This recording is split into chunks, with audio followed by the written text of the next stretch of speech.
എന്നോട് പലരും ചോദിക്കാറുണ്ട്, ഞാൻ ഇഷ്ടമില്ലാണ്ട് ഡോക്ടർ ആയതാണോ, വീട്ടുകാർ നിർബന്ധിച്ചാക്കിയതാണോ?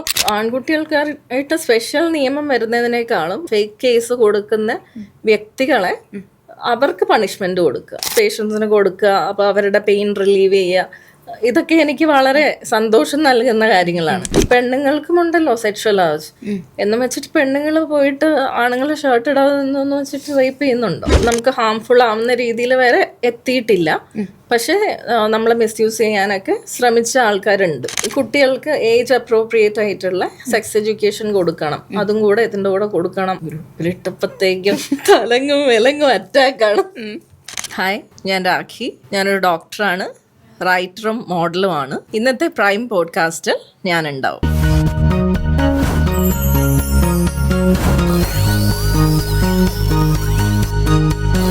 ഞാൻ ഓൾറെഡി കേട്ടിട്ടുണ്ടായിരുന്നു 2018 മോഡലിങ്ങിലോട്ട് വന്നിട്ടുണ്ടായിരുന്നത് അല്ലേ?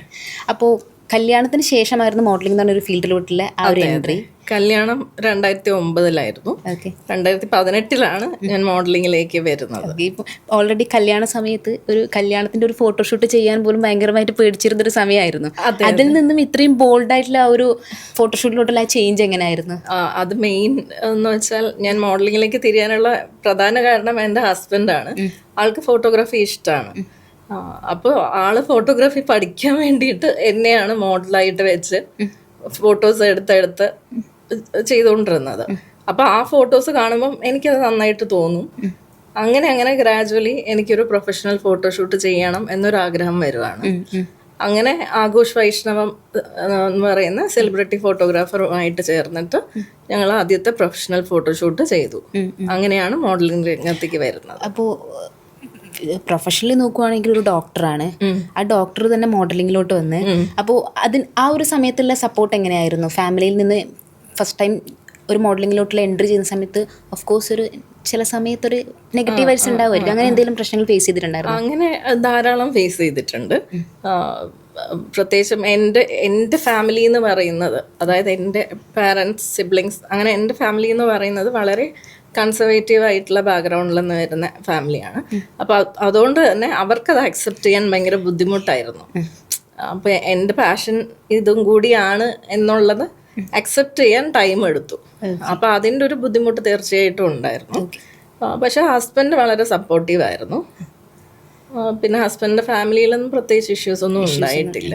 മോഡലിംഗിൽ തന്നെ ഇപ്പം ന്യൂ കമേഴ്സായിട്ട് വരുന്ന ഒരാൾ, ഇപ്പം ഫോർ എക്സാമ്പിൾ എൻ്റെ കാര്യത്തിലാണെങ്കിൽ എനിക്കൊരു ബാക്ക്ഗ്രൗണ്ട് ഇല്ല. ഇപ്പം മോഡലിങ്ങിലോട്ട് എങ്ങനെ എൻട്രി ചെയ്യണം എന്നറിയില്ല, ഈവൻ മീഡിയ ഫീൽഡിലോട്ട് എങ്ങനെ എൻട്രി ചെയ്യണം എന്നറിയില്ല. അപ്പോൾ അങ്ങനെ ആയിരിക്കില്ലേ ഫസ്റ്റ് സ്റ്റാർട്ട് ചെയ്യുമ്പോൾ നമുക്ക് ബ്ലാങ്ക് ആയിട്ടായിരിക്കില്ലേ ഈ ഒരു ഫീൽഡിലോട്ട് എൻട്രി ഉണ്ടായിരുന്നത്? അപ്പോൾ അങ്ങനെ ന്യൂ കമേഴ്സ് വരുമ്പോൾ അവർക്ക് കൊടുക്കാൻ പറ്റുന്ന സജഷൻ എന്തൊക്കെയാണ്? അവർക്ക് കൊടുക്കാൻ പറ്റുന്ന സജഷൻസ് എന്ന് പറയുന്നത്, ആദ്യമേ നിങ്ങൾക്ക് മോഡലിംഗ് ഇഷ്ടമാണോ, അതിനോട് നിങ്ങൾക്കൊരു പാഷൻ ഉണ്ടോ എന്നുള്ളത് നിങ്ങൾ തീരുമാനിക്കുക. പിന്നെ മെയിനായിട്ട് മോഡലിങ്ങിന് വേണ്ടത് കോൺഫിഡൻസ് ആണ്.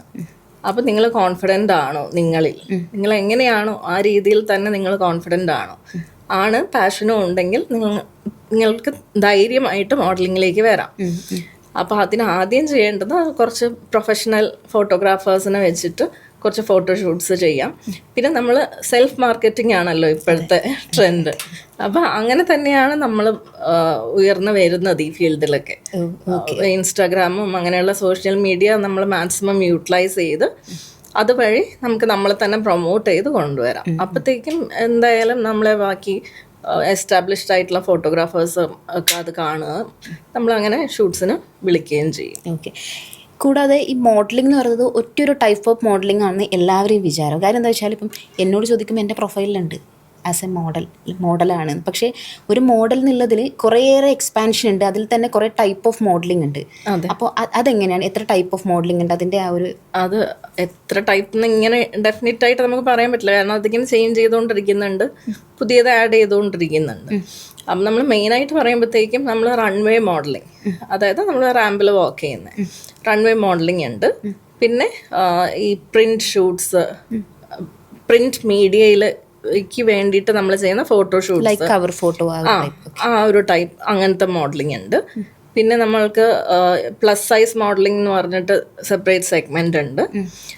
അതുപോലെ നമുക്ക് ഫിറ്റ്നസ് മോഡലിംഗ്, അത് ഫിറ്റ് ആയിട്ടുള്ള മോഡൽസിനെ വെച്ചിട്ട് ഈ ഫിറ്റ്നസ് എക്യുപ്മെന്റ്സിൻ്റെയും ക്ലോത്ത്സിൻ്റെയും ഒക്കെ ആഡ്സിന് വേണ്ടിയിട്ട് യൂസ് ചെയ്യാറുണ്ട്. പിന്നെ നമ്മൾ ഓരോ ഈവൻ ബോഡി പാർട്സ് ഓരോ പാർട്ട് വെച്ചിട്ട്, ഇപ്പോൾ ഹാൻഡ് വെച്ചിട്ട്, ഫീറ്റ് വെച്ചിട്ട്, ഐസ് വെച്ചിട്ട്, ഇങ്ങനെയൊക്കെ നമുക്ക് മോഡലിംഗ് ചെയ്യാം പല പല പ്രോഡക്ട്സിന് വേണ്ടിയിട്ട്. ഓക്കെ. അപ്പോൾ ഇപ്പോൾ ഒരു ന്യൂ കമർ വരുന്ന പുള്ളിക്കാർക്ക് ഇപ്പം ഈവൻ ആ മോഡലിങ്ങിലോട്ടുള്ളൊരു എൻട്രി എങ്ങനെയാണെന്നൊരു ഐഡിയ ഉണ്ടാവില്ല. അപ്പോൾ അങ്ങനെയുള്ളവർക്ക് ഫസ്റ്റ് ചെയ്യാൻ പറ്റുന്ന ഷൂട്ട് മോഡലിംഗ് ഏത് ടൈപ്പ് മോഡലിംഗ് ആണ്? അവർക്ക് 2 രീതിയിലും ചെയ്യാം. പക്ഷെ എന്നാൽ പോലും ഞാൻ സജസ്റ്റ് ചെയ്യുന്നത് ഫസ്റ്റ് ഒരു ഫോട്ടോഷൂട്ടിലൂടെ തന്നെ തുടങ്ങുക. ഒരു ഫോട്ടോഷൂട്ട് ചെയ്ത് ഒരു പോർട്ട്ഫോളിയോ ഉണ്ടാക്കുക. അപ്പം ആ പോർട്ട്ഫോളിയോ നമ്മൾ പിന്നീട് എല്ലാത്തിനും ഹെൽപ്പ് ചെയ്യും. നമ്മൾക്കിനി പ്രിന്റ് ഷൂട്ട്സ് ആ രീതിയിലേക്ക് പോകണം എന്നാണെങ്കിലും, അല്ലെങ്കിൽ ആഡ് ആ രീതിയിലേക്ക് പോകണമെങ്കിലും, അതുമല്ല റൺവേ മോഡലിങ്ങിന് പോകണമെങ്കിലും, ഇതിനെല്ലാത്തിനും ഈ പോർട്ട്ഫോളിയോ നമ്മളെ ഹെൽപ്പ് ചെയ്യും. അപ്പോൾ ഈ പോർട്ട്ഫോളിയോ ക്രിയേറ്റ് ചെയ്ത ശേഷം അതിന് ഒരു ഗ്രൂപ്പ് ഓഫ് ടീമിനെ കോൺടാക്ട് ചെയ്തിട്ട് ആ ഒരു രീതിയിലാണ് മോഡലിങ്ങിലോട്ട് എൻട്രി ചെയ്യാൻ പറ്റുന്നത്. അങ്ങനെ ചെയ്യാം. അല്ലെങ്കിൽ ഇൻഡിവിജ്വലി നമുക്ക് ആരെയാണോ നമ്മൾ ഏത് ഡയറക്ഷനിലാണോ പോകാൻ ഉദ്ദേശിക്കുന്നത് അത് അങ്ങനെ നമുക്ക് ഡയറക്റ്റായിട്ട് ഏതെങ്കിലും മോഡലിംഗ് ഏജൻസിനെ അപ്രോച്ച് ചെയ്യാം. ഓക്കെ. മോഡലിങ്ങിലോട്ട് വന്ന സമയത്ത് കുറച്ച് ബോൾഡ് ഷൂട്ട്സും കാര്യങ്ങളൊക്കെ ചെയ്തിട്ടുണ്ടായിരുന്നു. അപ്പം ഞാൻ റീസെൻ്റ് ആയിട്ട് ഒരു ഫോട്ടോ കണ്ടിട്ടുണ്ടായിരുന്നു. ഓണം ഷൂട്ടിനൊരു ഒരു എക്സ്പോസിങ്, ഒരു semi exposing type of shoot. ആ ഒരു ഷൂട്ട് ചെയ്യുന്ന സമയത്ത് എന്തെങ്കിലും നെഗറ്റീവ് ഫേസ് ചെയ്തിട്ടുണ്ടോ? ഭയങ്കരമായിട്ടുള്ള നെഗറ്റീവ്സ് തീർച്ചയായിട്ടും നമ്മൾ ഫേസ് ചെയ്യും. അതിപ്പോൾ നമ്മളെ ഷൂട്ടിൻ്റെ കാര്യത്തിലോ മോഡലിങ്ങിൻ്റെ കാര്യത്തിലോ മാത്രമല്ല, നമ്മൾ എന്തൊരു കാര്യം എന്തെങ്കിലും നമ്മൾ ചെയ്തോ അവിടെ നമുക്ക് പോസിറ്റീവ് റിവ്യൂസും കിട്ടും, നെഗറ്റീവ് റിവ്യൂസും കിട്ടും. കാരണം ആൾക്കാരുടെ ചിന്താഗതി പലതാണ്. അങ്ങനെയുള്ള ഒരു സൊസൈറ്റിയിലാണ് നമ്മൾ ജീവിക്കുന്നത്. അപ്പം നമ്മൾക്ക് ഈ പോസിറ്റീവ് റിവ്യൂസ് കിട്ടുന്നത് നമ്മൾ അക്സെപ്റ്റ് ചെയ്യുന്നത് പോലെ തന്നെ നെഗറ്റീവ് റിവ്യൂസും നമ്മൾ ടോളറേറ്റ് ചെയ്യാനുള്ള ഒരു കഴിവ് നമ്മൾ ഉണ്ടാക്കിയെടുക്കുക എന്നുള്ളതേ നമുക്ക് ചെയ്യാൻ പറ്റുള്ളൂ. അപ്പോൾ ഈ ഒരു നെഗറ്റീവ് വരുന്ന സമയത്ത് അത് എപ്പോഴേലും കോൺഫിഡൻസിനെ ബാധിച്ചിട്ടുണ്ടായിരുന്നു? കാര്യം ഈ ക്വസ്റ്റ്യൻ ചോദിക്കാനുള്ള കാര്യം എന്താ വെച്ചാൽ, ഞാൻ ഈ ഒരു മീഡിയയിലുള്ള എൻട്രി ചെയ്യുന്ന സമയത്ത് ഞാനൊരു സ്ലീവ്ലെസ് ഒക്കെ ഇട്ട സമയത്ത്, ഒരു നാട്ടുപ്രദേശത്ത് വളർന്ന ഒരാൾ ഒരു സ്ലീവ്ലെസ് ഇടുന്ന സമയത്ത് അതിൻ്റെതായ കുറേ പ്രശ്നങ്ങൾ ഫേസ് ചെയ്തിട്ടുണ്ടായിരുന്നു. അതുപോലെ ഇപ്പം മോഡലിങ്ങിലോട്ട് കോമൺ ആയിട്ടും ഫുള്ളി ഡ്രസ്സ് ധരിക്കുന്ന ആൾക്കാരെയാണ് സമൂഹത്തിന് ഇഷ്ടം എന്നുള്ള ഒരു കൂടുതൽ ആ ഒരു അഭിപ്രായമുണ്ട്. അപ്പം അതിൽ നിന്നും ബോൾഡിലോട്ട് വരുന്നതും, അതും ഓണം പോലെയുള്ള അത്രയും നല്ലൊരു ഫെസ്റ്റിവലിന് ആ ഒരു ടൈപ്പ് ഓഫ് ഷൂട്ട് ചെയ്ത സമയത്ത് നെഗറ്റീവ് ഉണ്ടാവും, ഉറപ്പായിട്ട് ഉണ്ടാവും. ഞാൻ അതിലെ കമന്റ് സെക്ഷനിൽ നോക്കിയിട്ടുണ്ടായിരുന്നു കുറേയേറെ ആൾക്കാർ തെറി വിളിക്കുന്നതൊക്കെ. അപ്പൊ ആ ഒരു പ്രശ്നം എപ്പോഴെങ്കിലും ഭയങ്കരമായിട്ട് ബാധിച്ചിട്ടുണ്ടായിരുന്നോ? ഇനിഷ്യലി എന്നെ അത് ചെറുതായിട്ടൊക്കെ അഫക്റ്റ് ചെയ്യുമായിരുന്നു. അയ്യോ അവരെന്താ അങ്ങനെ പറയുന്നത്, അങ്ങനെ ചിന്തിക്കുന്ന എന്തിനാ? ബിക്കോസ് നമ്മളിതൊരു ആർട്ട് ഫോം ആയിട്ടാണ് കാണുന്നത്. നമ്മളെ എക്സ്പ്രസ് ചെയ്യാനുള്ള ഒരു ഒരു അവസരമായിട്ടാണ് നമ്മൾ മോഡലിങ്ങിനെ കാണുന്നത്. അപ്പം ആൾക്കാരിങ്ങനെ പെർസീവ് ചെയ്യുന്ന സമയത്ത് തുടക്കത്തിലൊക്കെ ചെറിയ ബുദ്ധിമുട്ടുണ്ടാവുമായിരുന്നു. അപ്പൊ തുടക്കത്തിൽ ഞാൻ ഈവൻ കമന്റ്സ് ചിലത് ഞാൻ ഡിലീറ്റ് ചെയ്യും, അങ്ങനെയുള്ള കമന്റ്സ് അങ്ങനെയൊക്കെ ഉണ്ടായിരുന്നു. പിന്നെ ഞാനത് തീരെ ബോദർ ചെയ്യാറതായി. അപ്പൊ എന്ത് കമന്റ്സ് ഉണ്ടെങ്കിലും ഞാൻ മോസ്റ്റ്ലി ബോദർ ചെയ്യാറില്ല. പിന്നെ എന്തെങ്കിലും ഭയങ്കര പൊളിറ്റിക്കലി ഇൻകറക്റ്റ് ആയിട്ടുള്ള കമന്റ്സ് ഒക്കെ വരുമ്പോഴത്തേക്കും ചിലപ്പോൾ ഞാൻ വളരെ റെയറായിട്ട് ഞാൻ അതിന് മറുപടി കൊടുക്കും. ഓക്കെ. ദെൻ ഡോക്ടറാണ്. അപ്പോൾ ആ ഒരു ഡോക്ടർ ആയതിൽ നിന്ന് മോഡലിലോട്ടൊരു ചേഞ്ച് വന്നു. തിരിച്ച് ആ വർക്കിലോട്ട് പോകുന്ന സമയത്ത് രണ്ടും ബാലൻസ് ചെയ്യാൻ പറ്റുന്നുണ്ടോ? ബാലൻസ് ചെയ്യാനൊക്കെ പറ്റുന്നുണ്ട്. കൂടുതലും ഇഷ്ടപ്പെടുന്ന ഏതൊരു ഫീൽഡാണ്? അങ്ങനെ എനിക്ക് ചൂസ് ചെയ്യാൻ പറ്റില്ല. കാരണം എനിക്ക് ഒന്ന് കളഞ്ഞിട്ട് മറ്റൊന്നിലേക്ക് കംപ്ലീറ്റ് പോകാൻ എനിക്ക് പറ്റില്ല. ബിക്കോസ് എന്നോട് പലരും ചോദിക്കാറുണ്ട്, ഞാൻ ഇഷ്ടമില്ലാണ്ട് ഡോക്ടർ ആയതാണോ, വീട്ടുകാർ നിർബന്ധിച്ചാക്കിയതാണോ? ഈ ഒരു ക്വസ്റ്റ്യൻ ഞാനും പ്രതീക്ഷിച്ചിട്ടുണ്ടായിരുന്നു. കാര്യം പാഷനേറ്റ് ആയിട്ടുള്ള ഒരാൾക്ക് ഒരു പ്രൊഫഷണൽ ജോബ് ചെയ്യുമ്പം ഉറപ്പായിട്ടും നമുക്ക് പാഷനോടായിരിക്കും കൂടുതൽ ഇഷ്ടം വരുന്നത്. അതുകൊണ്ടാണ് ഞാൻ ഈ ഒരു ക്വസ്റ്റ്യൻ ചോദിച്ചത് പോലും. പക്ഷെ എനിക്ക് അവരോടൊക്കെ പറയാനുള്ളത്, ഞാൻ എൻജോയ് ചെയ്താണ് എൻ്റെ ജോബ് ചെയ്യുന്നത്. ആസ് എ ഡോക്ടർ ഞാനത് 100% എൻജോയ് ചെയ്ത് ചെയ്യുന്ന ഒരു ജോബാണ്. അപ്പം എനിക്ക് അനസ്തീഷ്യ ഇഷ്ടമാണ്. ഞാൻ അനസ്തീഷ്യോളജിസ്റ്റാണ്. അനസ്തീഷ്യ എനിക്ക് ഇഷ്ടമാണ്. അപ്പോൾ അത് പേഷ്യൻസിന് കൊടുക്കുക, അപ്പോൾ അവരുടെ പെയിൻ റിലീവ് ചെയ്യുക, ഇതൊക്കെ എനിക്ക് വളരെ സന്തോഷം നൽകുന്ന കാര്യങ്ങളാണ്. അപ്പം എനിക്ക് ഒരിക്കലും അത് കംപ്ലീറ്റ് വിട്ടിട്ട് മോഡലിംഗ് ഫീൽഡിലേക്കൊന്നും വരാൻ എനിക്ക് പറ്റില്ല. ഒന്ന് പക്ക എന്റർടൈൻമെന്റ് ആയിട്ടുള്ള ഒരു ഫീൽഡ്, ഒന്ന് ഭയങ്കര സീരിയസ് ആയിട്ടുള്ള ഒരു ഫീൽഡ്. അപ്പോൾ അത് രണ്ടും ബാലൻസ് ചെയ്യുമ്പം അതുകൊണ്ടാണ് അത് ബാലൻസ് ചെയ്ത് കൊണ്ടുപോകാൻ എളുപ്പം. കാരണം അനസ്തീഷ്യ എന്ന് പറയുമ്പോഴത്തേക്കും നമുക്കറിയാം റിസ്കി ആയിട്ടുള്ള ഒരു ഫീൽഡാണ്. അപ്പൊ സ്ട്രെസ് ഉണ്ടാവും സ്വാഭാവികമായിട്ട്. അപ്പൊ ആ സ്ട്രെസ് ഞാൻ റിലീവ് ചെയ്യുന്നത് ഇങ്ങനെയുള്ള കാര്യങ്ങളിലൂടെയാണ്. ഓക്കെ. കൂടാതെ ഒരു റൈറ്ററാണ്, ഇൻസ്റ്റഗ്രാമിൽ തന്നെ ഒരു പേജ് അതെ അതിനു വേണ്ടി ക്രിയേറ്റ് ചെയ്തിട്ടുണ്ടായിരുന്നു. അപ്പോൾ ഈ ഒരു റൈറ്റിങ്ങിലോട്ട് പണ്ട് തൊട്ടേ ആ ഒരു ആഗ്രഹം ഉണ്ടായിരുന്നു, എനിക്ക് പെട്ടെന്ന് ഈ ഒരു എൻട്രി ആയിരുന്നു, എങ്ങനെയായിരുന്നു? അതും ഇതുപോലെ പെട്ടെന്നായിരുന്നു, അൺഎക്സ്പെക്റ്റഡ് ആയിരുന്നു. ഇപ്പൊ മോഡലിങ്ങിനെ പറ്റി പറയുകയാണെങ്കിൽ എനിക്ക് മുന്നേ ചെറുതിലെ ഒന്നും മോഡലാവണം എന്നോ അങ്ങനെയൊന്നും ഒരു ചിന്തയില്ലാത്ത ആളായിരുന്നു. പെട്ടെന്നായിരുന്നു അതിലേക്ക് വന്നത്, ഞാൻ പറഞ്ഞ പോലെ. അതുപോലെ തന്നെ ഇതും വളരെ പെട്ടെന്ന് സംഭവിച്ചൊരു കാര്യമാണ്.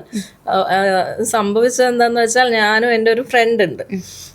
അപ്പൊ ഞങ്ങളിങ്ങനെ ഒരുമിച്ച് സംസാരിച്ചിരുന്ന സമയത്ത് പുള്ളി സജസ്റ്റ് ചെയ്യാണ് രാഖിക്ക് എഴുതാൻ പറ്റും.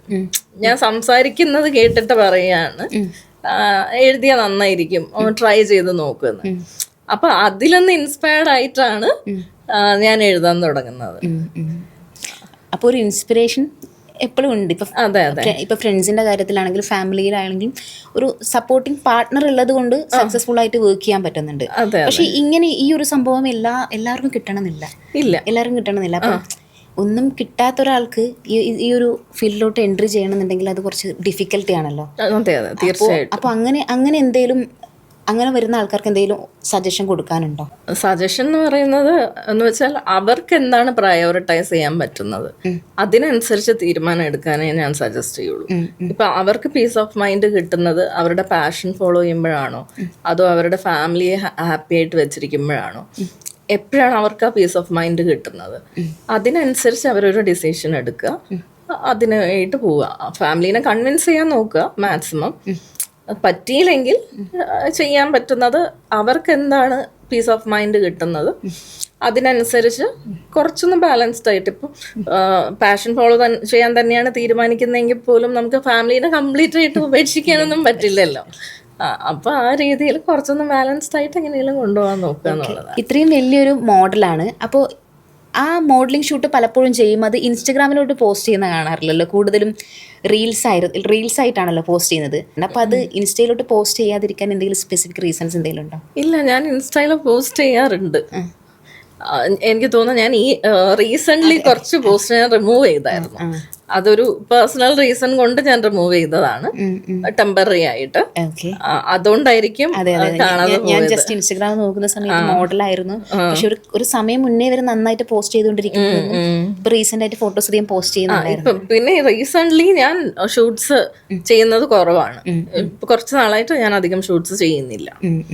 അതുപോലെ തന്നെ ഇപ്പം റീസെന്റ് ആയിട്ട് നടക്കുന്ന ഈ ഒരു ഹേമ കമ്മിറ്റിന്റെ ഇഷ്യൂസും കാര്യങ്ങളൊക്കെ കേട്ടിട്ടുണ്ടാവും. ഫിലിം ഫീൽഡിൽ ആൾക്കാർ ഫേസ് ചെയ്യുന്ന കുറേയേറെ പ്രശ്നങ്ങൾ. അതുപോലെ മോഡലിംഗിലോട്ട് വരുന്ന സമയത്ത് മോഡലിംഗ് ഫീൽഡിലും കുറേയേറെ മിസ്യൂസ് പ്രശ്നങ്ങളൊക്കെ ഫേസ് ചെയ്തിട്ടുണ്ടാകും കുറേ ആൾക്കാർ. അപ്പൊ അങ്ങനെ എന്തെങ്കിലും ഒരു എക്സ്പീരിയൻസ് ആയിട്ട് എന്തെങ്കിലും ഉണ്ടായിരുന്നോ? അങ്ങനെയുള്ള എക്സ്പീരിയൻസ് തീർച്ചയായിട്ടും ഉണ്ട്.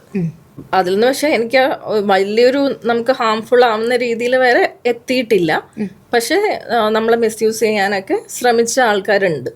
അപ്പൊ അവർക്ക് സ്പോട്ടിൽ ആൻസേഴ്സ് കൊടുത്തിട്ടാണോ അല്ലെങ്കിൽ അത് മൈൻഡ് ചെയ്ത് പോവുകയാണോ, എങ്ങനെയായിരുന്നു അതൊക്കെ ഓവർകം ചെയ്തിട്ടുണ്ട്? പല സിറ്റുവേഷനിലും പല രീതിയിലായിരുന്നു ഞാൻ റെസ്പോണ്ട് ചെയ്തിട്ടുണ്ടായിരുന്നത്. ഇപ്പോൾ സോഷ്യൽ മീഡിയ വഴി വരുന്ന ഇപ്പോൾ നമുക്ക് ഫേക്ക് അക്കൗണ്ട്സ് ഉണ്ടാക്കിയിട്ട് മോഡലിങ്ങിലേക്ക് ആഡിലേക്ക് എന്നൊക്കെ പറഞ്ഞ ഒത്തിരി പേര് വിളിക്കും. അപ്പം അങ്ങനെയുള്ളത് നമ്മളത് റിപ്പോർട്ട് ചെയ്യും. ആ ഒരു രീതിയിലാണ് അത് റെസ്പോണ്ട് ചെയ്യുക. പിന്നെ അല്ലാണ്ട് നമ്മളുമായിട്ട് ഡയറക്റ്റ് കമ്മ്യൂണിക്കേഷൻ വരുന്ന ആൾക്കാരുടേത് ചിലർക്ക് സ്പോട്ടിൽ തന്നെ മറുപടി കൊടുക്കാൻ കഴിഞ്ഞിട്ടുണ്ട്. ചില സമയത്ത് ഞാൻ സ്റ്റക്കായി പോയിട്ടുണ്ട്. അവർക്ക് പിന്നെ ആയിരിക്കും നമ്മൾ അവരെ കൺഫ്രണ്ട് ചെയ്യുന്നത്. നമുക്കൊരു സ്പെസിഫിക് പാറ്റേൺ പറയാൻ പറ്റില്ല. ബിക്കോസ് നമ്മൾ അങ്ങനെ ഒരു സിറ്റുവേഷൻ നമ്മൾ വളരെ അൺഎക്സ്പെക്റ്റഡ് ആയിട്ടായിരിക്കും അങ്ങനെ ഒരു സിറ്റുവേഷനിലായി പോകുന്നത്. അപ്പൊ നമ്മളെങ്ങനെ റിയാക്ട് ചെയ്യുമ്പോൾ നമുക്ക് തന്നെ പറയാൻ പറ്റില്ല. പൊതുവെ ഈ മോഡലിങ്ങിലോട്ട് വരുന്ന സമയത്ത് പറയാറുണ്ട്, ചില മോഡലിങ്ങിലോട്ട് വരുന്ന മിക്ക പെൺകുട്ടികളും അത്ര നല്ല ആൾക്കാരല്ല എന്നുള്ളൊരു ഒരു ടോക്ക് നോർമലി കേട്ട് വരുന്നുണ്ട്. അപ്പോൾ ആ ഒരു ടോക്ക് ഫേസ് ചെയ്തിട്ടുണ്ടായിരുന്നു അങ്ങനെ എന്തെങ്കിലും? അത് തീർച്ചയായിട്ടും ഉണ്ടല്ലോ. ഈവൻ എൻ്റെ പ്രൊഫഷനിൽ തന്നെ ഡോക്ടേഴ്സ് തന്നെ പലരും, ഒരു വിഭാഗം ഡോക്ടേഴ്സ് ആ രീതിയിൽ എന്നെ പറ്റി സംസാരിക്കുന്നുണ്ട് എന്നുള്ളതൊക്കെ ഫ്രണ്ട്സ് വഴിയൊക്കെ നമ്മൾ അറിയാമല്ലോ. അപ്പൊ അതൊക്കെ ഉണ്ട്. പക്ഷെ ഇങ്ങനെയുള്ള ഒരു ചില സിറ്റുവേഷൻസ് നമ്മളെ ബോൾഡ് ആക്കിയിട്ടുണ്ടാവില്ലേ?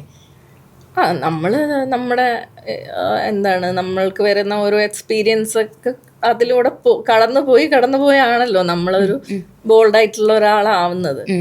പിന്നെ എത്ര പറഞ്ഞാലും നമ്മൾ കംപ്ലീറ്റ്ലി 100% ബോൾഡ് എന്ന് എനിക്ക് തോന്നുന്നില്ല ആരെയും പറയാൻ പറ്റില്ല. ഞാൻ ആ ക്വസ്റ്റ്യൻ ചോദിക്കാനുള്ള റീസൺ എന്ന് വെച്ചാൽ ഈ ഒരു ഇന്റർവ്യൂക്ക് വരുമ്പോഴും ഒറ്റയ്ക്കായിരുന്നു ഇന്റർവ്യൂക്ക് വന്നത്. അതെ, പക്ഷെ ഒറ്റയ്ക്ക് സ്വാഭാവികം വരാം, ഒരു പെൺകുട്ടിക്ക് ഒറ്റയ്ക്ക് വരുന്നതിൽ യാതൊരു പ്രശ്നവുമില്ല. പക്ഷേ ചില പോയിന്റ്സിൽ പെൺകുട്ടികൾ സേഫ് ആവാത്തൊരു അവസ്ഥ വരാറുണ്ട്. അപ്പോൾ എപ്പോഴായാലും മീഡിയ ഫീൽഡിലോട്ട് വരുന്ന സമയത്ത് കൂടെ ഒരാളെ കൊണ്ടുവരണം എന്നുള്ളൊരു ടോക്ക് കൊണ്ടുവരാറുണ്ട്. അപ്പോൾ ആ ഒരു ഒറ്റയ്ക്കുള്ള യാത്ര ബോൾഡ് ആക്കിയത് കൊണ്ടാണ് ആ ഒറ്റയ്ക്കുള്ള യാത്ര വന്നത്. അങ്ങനെ ചോദിച്ചാൽ ഞാൻ സോളോ ട്രിപ്പൊക്കെ ചെയ്യുന്ന ആളാണ്. സോളോ ട്രാവൽ ഇഷ്ടപ്പെടുന്ന ഒരാളാണ്. അപ്പൊ അതുകൊണ്ട് എനിക്ക് ഒരിടത്തും തനിച്ചു പോവുക എന്നുള്ളത് എനിക്കൊരു പ്രശ്നമായിട്ട് തോന്നിയിട്ടില്ല.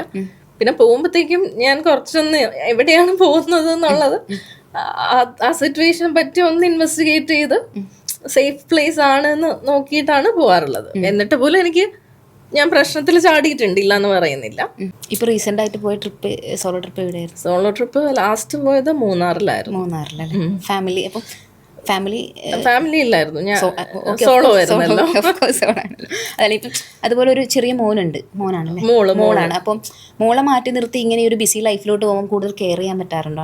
ആളെ കെയർ ചെയ്യാൻ പറ്റാറൊക്കെ ഉണ്ട്. എന്താ പറയാ, പിന്നെ മോള് തീരെ ചെറുതല്ല, അവള് 9th-ലായി. അവൾക്ക് അവളുടെ കാര്യങ്ങളൊക്കെ അവൾക്ക് ചെയ്യാം. അതുകൊണ്ട് അങ്ങനെ ഒരു ആവശ്യമില്ല അവിടെ. പിന്നെ അല്ലാണ്ട് നോക്കുവാണെങ്കിൽ നമ്മൾ ഏറ്റവും കൂടുതൽ എനിക്ക് തോന്നുന്നത് ഇമോഷണലി അറ്റാച്ച്ഡ് ആയിട്ടുള്ളത് എൻ്റെ അടുത്ത് തന്നെയാണ്. അവൾ ഓപ്പൺ അപ്പ് ആവുന്നതും എല്ലാം എന്നോട് തന്നെയാണ്. പക്ഷെ അവൾ എല്ലാം കാര്യങ്ങളും മനസ്സിലാക്കി ഇപ്പൊ എനിക്ക് എന്തെങ്കിലും ആവശ്യം ഉണ്ടെങ്കിലും അതിനനുസരിച്ച് നമ്മൾ അഡ്ജസ്റ്റ് ചെയ്ത് അങ്ങനെ ഉള്ള ഒരു കുട്ടിയാണ്. അതുകൊണ്ട് അങ്ങനെ ഒരു ഇഷ്യൂ തോന്നിയിട്ടില്ല. ഓക്കെ, ഓൾറെഡി ചേച്ചി പറഞ്ഞിട്ടുണ്ടായിരുന്നു മോഡലിംഗിലോട്ട് വരാൻ വേണ്ടി ഫാമിലിയിൽ നിന്നുള്ള സപ്പോർട്ട് കുറച്ച് പ്രശ്നമായിരുന്നു. അതെ അതെ. അപ്പൊ മോൾക്ക് ഇതുപോലെ എന്തെങ്കിലും ഒരു ആഗ്രഹം ഉണ്ടെങ്കിൽ മോളുടെ ആഗ്രഹത്തിന് കൂടെ ഉറപ്പായിട്ട് നിൽക്കില്ലേ? പിന്നില്ലേ. മോൾക്ക് ഇങ്ങനെ സ്പെസിഫിക് ആയിട്ട് എന്തെങ്കിലും ഒരു ഇഷ്ടങ്ങളുണ്ടോ? മോൾക്ക് അവള് ഡ്രമ്മറാണ്. അപ്പൊ അങ്ങനെ കുറച്ച് ആക്ടിവിറ്റീസ് ഒക്കെ ഉണ്ട്. എഴുതും അത്യാവശ്യം.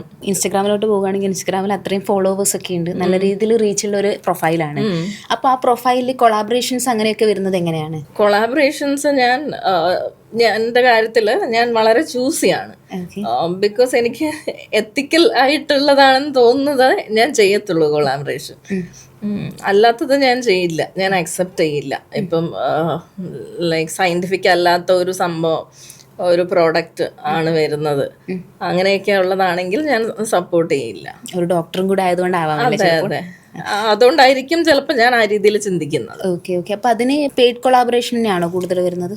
കൂടുതലും ഞാൻ അല്ലാത്ത കൊളാബറേഷനാണ് ചെയ്യുന്നത്. ഇപ്പം ഞാൻ മോഡലിങ്ങിനെ ഞാൻ ആക്ച്വലി ഒരു പാഷനായിട്ടാണ് കാണുന്നത്. ഞാൻ അതിലങ്ങനെ മണി എന്നുള്ള ഒരു മോഡ് ഞാൻ അത് കണ്ടിട്ടില്ല.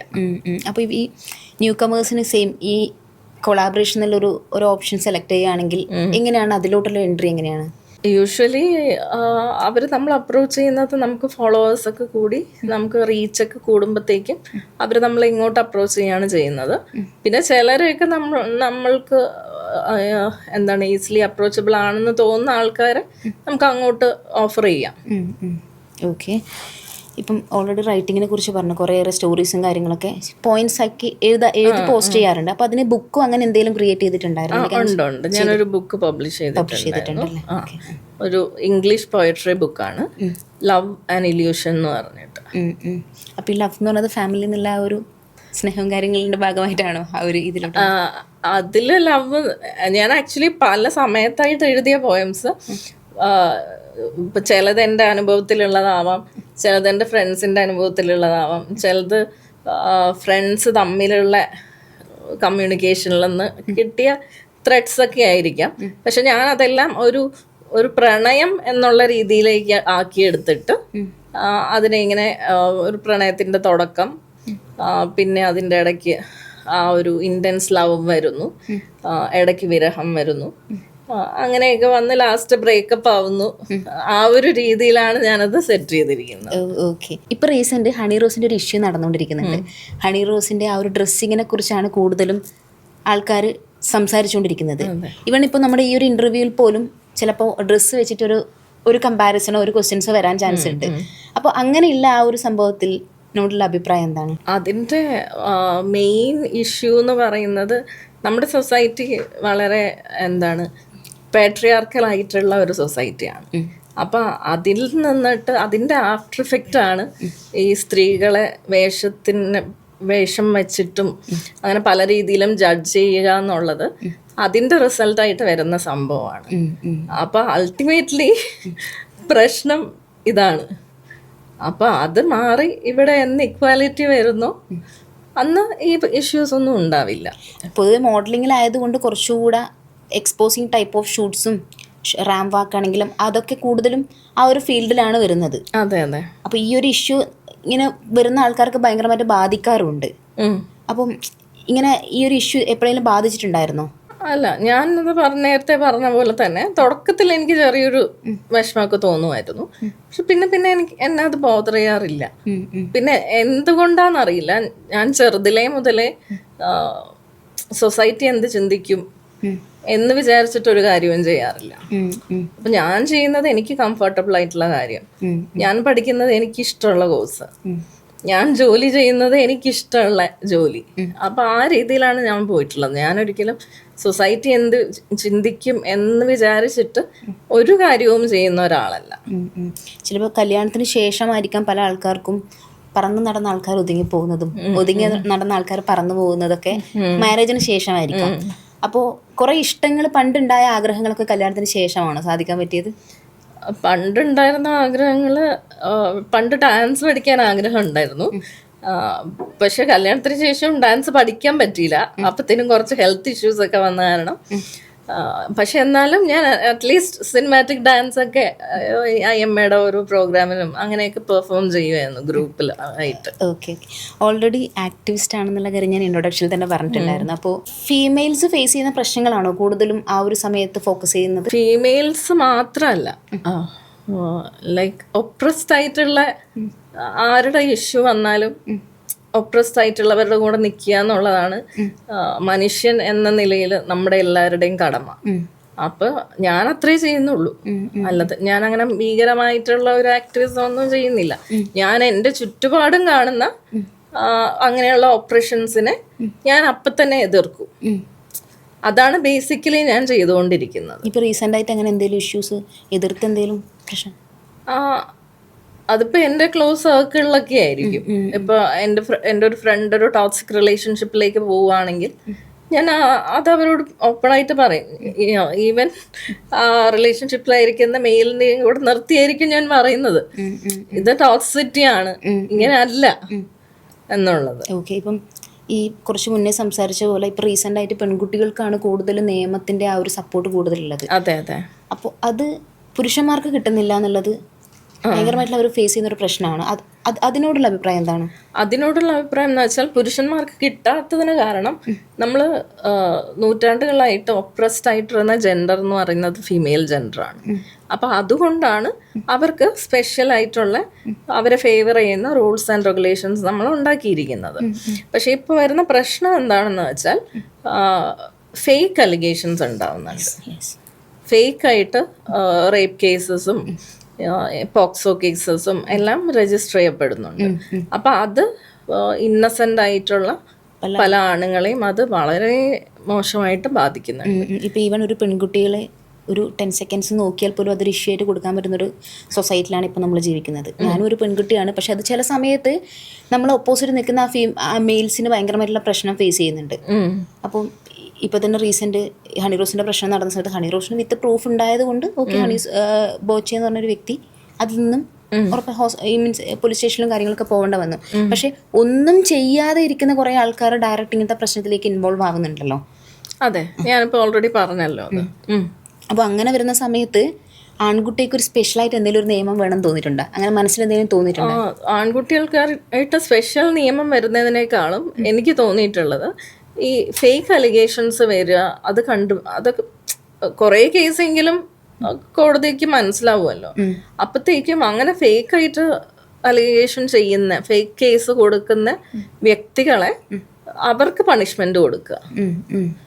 ജസ്റ്റ് ചെറിയ ഫൈനൊന്നും കൊടുത്ത് വിടുക എന്നുള്ളതല്ല, അല്ലാതെ ഇംപ്രിസൺമെന്റ് ആയിട്ട് തന്നെ. കാരണം ഈ ഇന്നസെന്റ് ആയിട്ട് നിൽക്കുന്ന ഓപ്പോസിറ്റ് ഉള്ള വ്യക്തി അത്രയും ടോർച്ചർ അനുഭവിച്ചിട്ടുണ്ട്, അത്രയും മെന്റൽ ട്രോമയിലൂടെയാണ് അവർ കടന്നു പോകുന്നത്, ഒന്നും ചെയ്യാത്ത ഒരു കുറ്റത്തിന് വേണ്ടിയിട്ട്. അതും ഇങ്ങനെ ഒരു ഇതെന്ന് പറയുമ്പോഴത്തേക്കും, ഇങ്ങനെ ഒരു ഇഷ്യൂ എന്ന് പറയുമ്പോഴത്തേക്കും നമ്മുടെ സൊസൈറ്റി ഭയങ്കരമായിട്ട് അവരെ ഒറ്റപ്പെടുത്തും. അപ്പൊ അതുകൊണ്ട് എനിക്ക് തോന്നിയിട്ടുള്ളത് അതാണ് ഒരു ഓപ്ഷനായിട്ട് എനിക്ക് തോന്നിയിട്ടുള്ളത്. ഇപ്പം ഈ പറഞ്ഞതുപോലെ ഹേമ കമ്മിറ്റി റിപ്പോർട്ട് വന്ന സമയത്ത് കുറേയേറെ ലേഡീസ് പ്രശ്നങ്ങൾ സംസാരിച്ചിട്ടുണ്ടായിരുന്നു, അവർ കംപ്ലൈൻറ്റുമായിട്ട് മുന്നോട്ട് വന്നിട്ടുണ്ടായിരുന്നു. പക്ഷെ കംപ്ലൈൻറ്റുമായിട്ട് മുന്നോട്ട് വരുന്ന സമയത്ത് പോലും അത് പെൺകുട്ടികൾ ചെയ്യുന്നത് കൊണ്ടാണ്, അവരുടെ ഡ്രസ്സിങ് കൊണ്ടാണ്, അവർ അന്ന് പറയാത്തത് എന്തുകൊണ്ടാണെന്നുള്ള കുറേ ക്വസ്റ്റ്യൻസ് വരാറുണ്ട്. അപ്പോൾ അങ്ങനെയുള്ള ആ ഒരു സംഭവത്തിന് എങ്ങനെയാണ് നോക്കിക്കാണുന്നത്? നമുക്കൊരിക്കലും ഒരാളുടെ ഡ്രസ്സ് കാരണമാണ് എന്ന് വെച്ചിട്ട് നമുക്ക് പറയാൻ പറ്റില്ല. കാരണം ഇപ്പോൾ ഒരു റേപ്പ് ചെയ്യുന്നു എന്ന് പറയുമ്പോഴത്തേക്കും അതൊരു സെക്ഷൽ ഡിസയർ കൊണ്ടാണ്, സെക്ഷൽ ഡിസയറും അതിൻ്റെ കൂടെ ഒരു ക്രിമിനൽ മനോഭാവം കൂടെ ഉള്ളത് കൊണ്ടാണ് റേപ്പ് ചെയ്യുന്നത്. അപ്പോൾ ആണുങ്ങൾക്ക് അതിൽ എന്താണ് അത്രയും കൺട്രോൾ ഇല്ല എന്നൊക്കെ പറയുന്നത്, അതിലൊന്നും അത്ര വലിയ സയന്റിഫിക് ബേസ് ഉള്ളതായിട്ട് എനിക്ക് തോന്നിയിട്ടില്ല. ബിക്കോസ് പെണ്ണുങ്ങൾക്കും ഉണ്ടല്ലോ സെക്ഷൽ ആർജ് എന്ന് വെച്ചിട്ട് പെണ്ണുങ്ങൾ പോയിട്ട് ആണുങ്ങളെ ഷർട്ട് ഇടാതെ നിന്നൊന്ന് വെച്ചിട്ട് റേപ്പ് ചെയ്യുന്നുണ്ടോ? അപ്പൊ അതൊക്കെ നമ്മൾ ആലോചിക്കണം.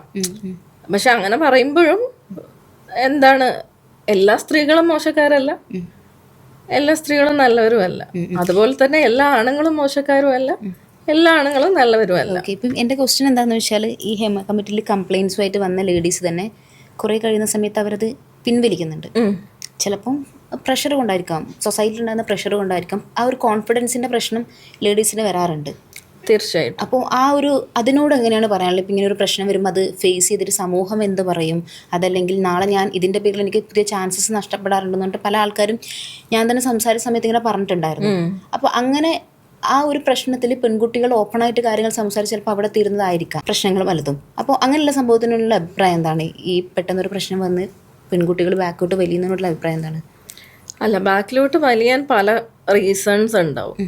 ഒന്ന്, ചിലപ്പോൾ അവർക്ക് ആ ഒരു ഇതിൽ നമ്മൾ കേസ് രജിസ്റ്റർ ചെയ്ത് മുന്നോട്ട് പോയാൽ നമുക്ക് ഒത്തിരി ട്രോമയിലൂടെയാണ് നമ്മൾ പോകുന്നത്. നമ്മൾ ഓരോ തവണയും നമുക്ക് അന്നുണ്ടായ ട്രോമ നമ്മൾ റിലീവ് ചെയ്യുവാണ്. ഒരു മെന്റൽ കപ്പാസിറ്റി ഉള്ള ആൾക്കാർക്കല്ലേ അതിലൂടെ കടന്നു പോകാൻ പറ്റുള്ളൂ. അപ്പൊ അതില്ല എന്ന് തോന്നുന്നവര് ഇല്ല, കേസ് കൊടുക്കുന്നില്ല എന്ന് വെച്ചാൽ നമുക്ക് അവര് കുറ്റം പറയാനൊന്നും പറ്റില്ല. അത് അവരുടെ ചോയ്സ് ആയിട്ട് തന്നെ വെക്കേണ്ടി വരും. പക്ഷെ അങ്ങനെ ചെയ്യുമ്പോൾ കൂടുതലും ക്രിമിനൽസ് കൂടിക്കൊണ്ടിരിക്കും. പക്ഷെ നമുക്ക് എല്ലാ റെസ്പോൺസിബിലിറ്റിയും എന്ന് വെച്ചാൽ സ്ത്രീകൾ ആ ട്രോമ അനുഭവിക്കുകയും വേണം, അവരെ പുറത്തുകൊണ്ടുവരാനുള്ള റെസ്പോൺസിബിലിറ്റിയും അവർക്ക് തന്നെ കൊടുക്കണം എന്ന് പറയുന്നതും കഷ്ടമാണ്. ഓക്കെ, അപ്പോൾ ഈ ഒരു ക്വസ്റ്റ്യൻ വായിച്ച് റിലേറ്റഡ് ആയിട്ട് ഞാൻ പ്രൊഫഷണലിലോട്ട് പോവുകയാണ്. വർക്ക് ചെയ്യുന്ന സമയത്ത് ഓൾറെഡി പറഞ്ഞിട്ടുണ്ടായിരുന്നു, കുറേയേറെ ഡോക്ടേഴ്സൊക്കെ നെഗറ്റീവ് പറഞ്ഞിട്ടുണ്ടായിരുന്നു. അപ്പോൾ അത് ജസ്റ്റ് കേട്ടിട്ട് ഒഴിവാക്കി വിടുകയോ ചെയ്തത്, അല്ലെങ്കിൽ അതിന് എന്തെങ്കിലും ആൻസേഴ്സ് കൊടുത്തിട്ടുണ്ടായിരുന്നു തിരിച്ച്? അതിന് ഒരാൾക്ക് ഞാൻ ആൻസേഴ്സ് കൊടുത്തിട്ടുണ്ടായിരുന്നു. അത് ഞാൻ പറഞ്ഞത് വേറൊന്നുമല്ല, ഞാനങ്ങനെ ഹണി റോസ് ഈയിടെ പറഞ്ഞ സാധനം തന്നെയാണ് ഞാൻ അന്ന് വർഷങ്ങൾക്ക് മുന്നേ ഞാൻ ആ പറഞ്ഞ ലേഡിക്ക് കൊടുത്ത ആൻസർ. ഞാനങ്ങനെ നമുക്കിവിടെ പാടില്ല എന്ന് പറഞ്ഞ് ഇല്ലീഗലായിട്ട് വെച്ചിരിക്കുന്ന വസ്ത്രങ്ങളൊന്നും അല്ല ഞാൻ ഉപയോഗിച്ചിട്ടുള്ളത്. പിന്നെ ഞാൻ ആ വസ്ത്രങ്ങളൊന്നും വർക്ക് സ്പേസിലും അല്ല ഉപയോഗിച്ചിട്ടുള്ളത്. അപ്പൊ പിന്നെ അവര് കമന്റ് ചെയ്യേണ്ട കാര്യമേ ഇല്ലല്ലോ. ഡോക്ടർ ആയിരിക്കുന്നതിൽ നിന്നും നേരെ തിരിച്ച് മോഡലിങ്ങിലോട്ട് വന്ന സമയത്തും ഉറപ്പായിട്ടും ഹോസ്പിറ്റലിലുള്ള ഡോക്ടേഴ്സ് ഭയങ്കര പ്രൊഫഷണൽ ആയിട്ട് പോകുന്ന ആൾക്കാരായിരിക്കും.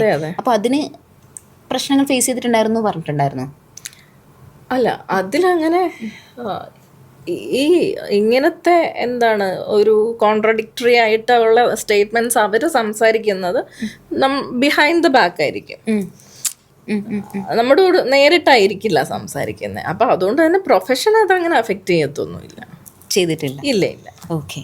അതുപോലെ ഹസ്ബൻഡിനെ കുറിച്ച് പറയുകയാണെങ്കിൽ ഹസ്ബൻഡും ഡോക്ടറാണ്. അതെ. അപ്പൊ പുള്ളിയും മേ ബി ഇതുപോലെ എന്തെങ്കിലും പ്രശ്നങ്ങൾ പുള്ളിയും ഫേസ് ചെയ്തിട്ടുണ്ടാവാം. പുള്ളിയുടെ സപ്പോർട്ട് എങ്ങനെയാണ് ഈ ഒരു ഫീൽഡിലോട്ട് വരുന്ന സമയത്ത്? പുള്ളി ആക്ച്വലി പുള്ളിക്ക് ഫസ്റ്റ് ഷൂട്ട് പുള്ളി പറഞ്ഞു ഇഷ്ടമാണെങ്കിൽ ചെയ്യാൻ പറഞ്ഞു. അത് കഴിഞ്ഞപ്പോഴത്തേക്കും അതിലപ്പോൾ 1-2 പിക്ചേഴ്സ് അത്യാവശ്യം ആ സമയത്ത് കുറച്ച് വൈറലൊക്കെ ആയി. അപ്പൊ കുറെ പേര് ഷൂട്ട്സിന് വിളിക്കാൻ തുടങ്ങിയപ്പോഴത്തേക്കും ആള് കുറച്ചൊന്ന് ഇൻസെക്യൂർ ആയി. വേണോ, ഇതിപ്പോ നമ്മള് കരിയറായിട്ടൊന്നും എടുക്കുന്നില്ലല്ലോ, അപ്പൊ ഇനിയും ചെയ്യണോ എന്നുള്ള ഒരു ഇതിൽ വന്നു. അപ്പൊ എനിക്ക് ആഗ്രഹം ഉണ്ടെന്ന് പറഞ്ഞപ്പോഴാണ് പിന്നെ ആള് പിന്നെ ഞങ്ങള് പിന്നെ രണ്ടുപേരും അങ്ങോട്ടും ഇങ്ങോട്ടും മ്യൂച്വലി നല്ലോണം സ്പേസ് കൊടുക്കുന്ന ആൾക്കാരാണ്. അപ്പൊ ഒരാളുടെ ഡിസിഷനിൽ മറ്റേ ആൾ ഇടപെടാറില്ല. നമ്മൾ ഇൻഫോം ചെയ്യാണ് ചെയ്യുക, നമ്മൾ ഇന്നത് ചെയ്യുന്നുണ്ട് എന്നുള്ളത്. പിന്നെ സജഷൻസ് ചോദിക്കാറുണ്ട്. അങ്ങനെയാണ്. നമ്മൾ കണ്ടുകൊണ്ടിരിക്കുന്ന ഡോക്ടേഴ്സ് വെച്ചാൽ ഭയങ്കര ഒരു സീരിയസ് ആയിട്ടുള്ള കുറച്ച് ആൾക്കാരായിരിക്കും നമ്മൾ ഹോസ്പിറ്റലിൽ പോകുമ്പോൾ. അപ്പോൾ അതിൽ നിന്നും ഇങ്ങനെ ഒരു ഫേസും കൂടി ഉണ്ടെന്ന് കാണുമ്പോൾ നമുക്ക് ഭയങ്കരമായിട്ടൊരു സന്തോഷം ഫീൽ ചെയ്യുന്നുണ്ട്.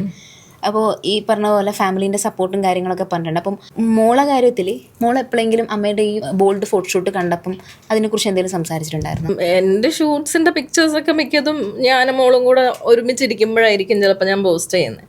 അപ്പം ചിലപ്പോൾ അവള് ചോദിക്കും, അമ്മ ഇത് എപ്പോൾ എടുത്തു, ഞാൻ കണ്ടില്ലല്ലോ ഈ ഫോട്ടോ. അങ്ങനെയുള്ള കോൺവെർസേഷൻസ് ആണ് ഉണ്ടായിട്ടുള്ളത്. അവൾക്കതൊരു പ്രശ്നമാണ് എന്നുള്ളൊരു കൺസെപ്റ്റ് ഒന്നും ഇല്ല. അമ്മയുടെ ഈ ഒരു ക്യാരക്ടർ മോളിൽ ഭയങ്കരമായിട്ട് ഇൻഫ്ലുവൻസ് ചെയ്തിട്ടുണ്ടാവും അല്ലേ? ഉണ്ടാവുമായിരിക്കാം. അതിനെക്കുറിച്ച് എന്തെങ്കിലും ഒരു ഡിസ്കഷൻ ആയിട്ടുണ്ടായിരുന്നു? അങ്ങനെ ചോദിച്ചാൽ എന്താ പറയാ, ഞാൻ ട്രാവൽ ചെയ്യുന്നതൊക്കെ ആദ്യം അവൾക്ക് പ്രശ്നമായിരുന്നു. ഞാനപ്പോൾ അത്രയും ദിവസം മാറി നിൽക്കുമല്ലോ, അങ്ങനെ. അപ്പൊ അതൊക്കെ ഞാൻ അവളെ പറഞ്ഞ് മനസ്സിലാക്കുകയാണ് ചെയ്തത്. വൺസ് ഞാൻ പറഞ്ഞ് മനസ്സിലാക്കിയതിന് ശേഷം പിന്നെ അവൾക്ക് പ്രശ്നമൊന്നുമില്ല. അതുപോലെ തന്നെ ഈ പ്രൊഫഷൻ ഒരു സൈഡിൽ പാഷൻ ഒരു സൈഡിൽ നിൽക്കുന്ന നമുക്ക് ടൈം ഡ്യൂറേഷൻ ഭയങ്കര കുറവായിരിക്കും. കൂടുതലും ഡോക്ടർ ആയതുകൊണ്ട് അതിൽ കൂടുതൽ ടൈം കോൺസെൻട്രേറ്റ് ചെയ്യേണ്ടി വരും. അപ്പോൾ ഇതിനുള്ള സമയം എങ്ങനെ കണ്ടുപിടിക്കുന്നത്? എങ്ങനെയാണ് സമയം? ഞാൻ യൂഷ്വലി വീക്കെൻഡ്സിലൊക്കെയാണ് ഷൂട്ട് ചെയ്യുന്നത്. അതായത് ഹോസ്പിറ്റലിൽ ഡ്യൂട്ടി ഇല്ലാത്ത ദിവസങ്ങൾ നോക്കിയാണ് ഷൂട്ട് ചെയ്യുന്നത്. അല്ലെങ്കിൽ പിന്നെ ചില ഷൂട്ട്സ് ഈവനിങ്സ് ഒക്കെ ചെയ്യും, ഡ്യൂട്ടി ടൈം കഴിഞ്ഞതിന് ശേഷം. അപ്പം അങ്ങനെയാണ് ഞാൻ ബാലൻസ് ചെയ്ത് കൊണ്ടുപോകുന്നത്. പിന്നെ എന്ന് വെച്ചാൽ മോഡലിങ്ങിലോട്ടും അതുപോലെ തന്നെ ഈ റൈറ്റിംഗ് ഇങ്ങനെയുള്ളൊരു ഫീൽഡിലോട്ട് ഇറങ്ങാൻ കുറേ ആൾക്കാർക്ക് ഇഷ്ടപ്പെടുന്നുണ്ടാവും. അതിനുള്ള ഒരു ചാൻസസ് കിട്ടാത്ത കുറേ ആൾക്കാരാണ്. ഇപ്പം എന്നെ തന്നെ കുറേ ആൾക്കാർ കോൺടാക്ട് ചെയ്തിട്ടുണ്ടായിരുന്നു, സാധാരണക്കാരായിട്ടുള്ള ആൾക്കാർ എങ്ങനെ മോഡലിങ്ങിലോട്ട് വരുന്നുള്ളത്. അപ്പോൾ അങ്ങനെ വരണം എന്നുള്ള ആൾക്കാർക്ക് ഈവൻ പറഞ്ഞതുപോലെ ഒരു ഫോട്ടോ ഷൂട്ട് ചെയ്തിട്ട് എൻട്രി ചെയ്യാന്ന് പറഞ്ഞു. അപ്പോൾ അങ്ങനെയുള്ള ആ എൻട്രി എങ്ങനെയാണ് ഫസ്റ്റ് ടൈം എങ്ങനെ ചെയ്യാൻ പറ്റുമോ? ഫസ്റ്റ് ടൈം നമുക്ക് ഏതെങ്കിലും നല്ലൊരു പ്രൊഫഷണൽ ഫോട്ടോഗ്രാഫർ അപ്രോച്ച് ചെയ്തിട്ട് പുള്ളിയെ കൊണ്ട് പോർട്ട്ഫോളിയോ വേണം എന്ന് പറഞ്ഞ് പോർട്ട്ഫോളിയോ ചെയ്യിച്ചാൽ മതി. പിന്നെ നമുക്ക് മോഡലിംഗിലേക്ക് എൻട്രിക്കുള്ള വേറൊരു വഴി എന്ന് പറയുന്നത് ഈ പാജൻസ് ഉണ്ടല്ലോ, ബ്യൂട്ടി കോൺടെസ്റ്റ് എന്ന് പറയുന്നത്. അപ്പോൾ ഈ പാജൻസിൽ രജിസ്റ്റർ ചെയ്തിട്ട് അത് ചെയ്യാം, പാജൻട്രി ചെയ്യാം. പക്ഷെ അതിലാണെങ്കിൽ പോലും നമ്മൾ പുറത്തറിയാത്ത കുറേ കാര്യങ്ങളുണ്ട്. ഈവൺ എൻ്റെ ഒരു ഫ്രണ്ട്, എനിക്കറിയുന്ന ഒരു ഫ്രണ്ട് ഉണ്ട്. അപ്പോൾ പുള്ളിക്കാരി ഓൾറെഡി ഇതുപോലെ ഒരു പ്രോഗ്രാമിന് പോയിട്ടുണ്ടായിരുന്നു. അപ്പോൾ അവരെ കയ്യിൽ നിന്നും കുറേ എമൗണ്ട് പോകുന്നുണ്ട്. ആ ഒരു എമൗണ്ട് ചിലപ്പോൾ പുതുതായിട്ട് വരുന്ന ആൾക്കാർക്ക് അത് അഫോർഡ് ചെയ്യാൻ പറ്റണമെന്നില്ല. ആ പ്രശ്നമുണ്ട്. ബിക്കോസ് മോഡലിംഗ് പൊതുവെ എക്സ്പെൻസീവ് ആയിട്ടുള്ള സംഭവം തന്നെയാണ്. അതിൽ നിന്ന് ഇങ്ങോട്ട് ഇൻകം വന്ന് തുടങ്ങാൻ ടൈം എടുക്കും. ടൈം എടുത്തിട്ട് പോലും ഈ ഇൻകം വന്നു തുടങ്ങുമ്പോഴത്തേക്കും നമുക്ക് കൂടുതൽ കൺഫ്യൂഷൻസ് ആണ് വരുന്നത്. കാരണം ചിലതൊക്കെ ക്ലീൻ പ്രോജക്ട്സ് ആയിരിക്കും, ചിലതൊക്കെ പ്രശ്നമുള്ള പ്രോജക്ട്സ് ആയിരിക്കും. അപ്പം നമ്മൾ ഭയങ്കര ആയിട്ട് ചൂസ് ചെയ്ത് അത്രയും ആലോചിച്ച് അങ്ങനെ എടുക്കേണ്ടി വരും. അങ്ങനെ ഒരു ഫീൽഡ് തന്നെയാണ്. അതുപോലെ തന്നെ ഈ ഒരു ഷൂട്ട്സിന്റെ കാര്യം നമ്മൾ ഓൾറെഡി ഡിസ്കസ് ചെയ്തിട്ടുണ്ടായിരുന്നു. അപ്പോൾ ഈ ന്യൂ കമേഴ്സ് വരുന്ന സമയത്ത് അവർക്ക് ഈ ഒരു റാമ്പ് വാക്ക് അങ്ങനെ ഒരു എൻട്രി ചെയ്യണമെങ്കിൽ ഒരു കോൺസ്റ്റൻ്റായിട്ട് ഒരു ടീമിനെ കോൺടാക്ട് ചെയ്തെങ്കിൽ മാത്രമല്ല ആ ഒരു എൻട്രിയിലോട്ട് റാമ്പ് വാക്ക് ആ ഒരു ടൈപ്പ് ഓഫ് മോഡലിങ്ങിലോട്ട് വരാൻ പറ്റുള്ളൂ. അതെ, മോഡലിംഗ് ഏജൻസീസ് ഉണ്ടല്ലോ, മോഡലിംഗ് കമ്പനീസിൽ കോണ്ടാക്ട് ചെയ്തിട്ട് അവർ വഴി നമുക്കിതിലേക്ക് വരാവുന്നതാണ്. ഈ മോഡലിംഗിൽ വന്ന ശേഷം അത് കോൺഫിഡൻസ് ഇമ്പ്രൂവ് ആയിട്ടുണ്ടോ? ഉറപ്പായിട്ടും. അതിനെന്തെങ്കിലും റീസൺസോ അതല്ലെങ്കിൽ ഈ ഷൂട്ട്സ് കൊണ്ട് ഇമ്പ്രൂവ് ചെയ്തതാണോ? ഷൂട്ട്സ് കൊണ്ടും ലൈക്ക് ഞാൻ നേരത്തെ തുടക്കത്തിൽ പറഞ്ഞ പോലെ കല്യാണത്തിന്റെ സമയത്ത് ഞാൻ ഭയങ്കര ഷൈ ആയിരുന്നു. ഫോട്ടോഗ്രാഫറെ നമിച്ചിട്ടുണ്ട്, ഇങ്ങനെ ഒരു ആളെ ഞാൻ കണ്ടിട്ടില്ല എന്ന് പറഞ്ഞിട്ട്.